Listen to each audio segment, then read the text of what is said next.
আসসালামু আলাইকুম আরহামতুল্লাহি ওবরকাতু। আজকে আপনারা সামনে লই আইছি আর একটা ব্লগ।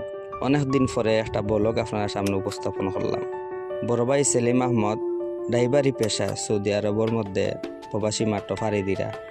আলহামদুলিল্লাহ, সবাই আমার বড় ভাই এবং আমার মেজ ভাই দুজনের লাগি দোয়া করবা যেন আল্লাহ রাব্বুল আলামিন হালাল রুজি রোজগার করার তৌফিক দান করেন, সঠিক পথে চলার তৌফিক দান করেন, আমিন। এর সাথে সাথে আরো একটা কথা কই, যেমন এখন আপনারা ভিডিও দেখা আমাদের শাহিন আহমদ ভাই, আমার চাচাগুড়ো ভাই এবং ওনার বন্ধু রাসেল আহমদ ভাই, যারার অবদান এবং মেহমানদারি বুলা যেত না। আলহামদুলিল্লাহ, আল্লাহ রাব্বুল আলামিন তারার অনেক হায়াত দান করক্কা, সঠিক পথে চলার তারারও তৌফিক দান করক, তারা রুজি রোজগার মধ্যে বারাকাত দান করক্কা, আমিন। সর্বোপরি আরো একটা কথা কই, কোনোদিনও মানুষের ছোট মনে করবা না এবং হিংসাও করবা না। সমাজের কিছু কিছু মানুষ হলে আসন মানুষের বালাই চায় না, মানুষের ধ্বংস করতে চায়।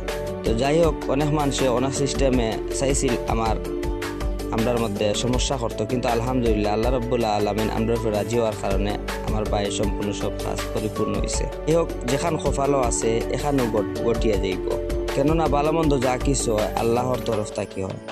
এয়ারপোর্টের ভিতরে হামাইয়া ভাই সবকিছু গছিয়া দিয়ে এখন ভাই কিন্তু কাউন্টারের ভিতরে ঢুকি যাইরা। আমরাও বিদায় দিয়ে যাই। সময় পর্যন্ত ধৈর্য ধারণ করে ভিডিওটা দেখা লাগে।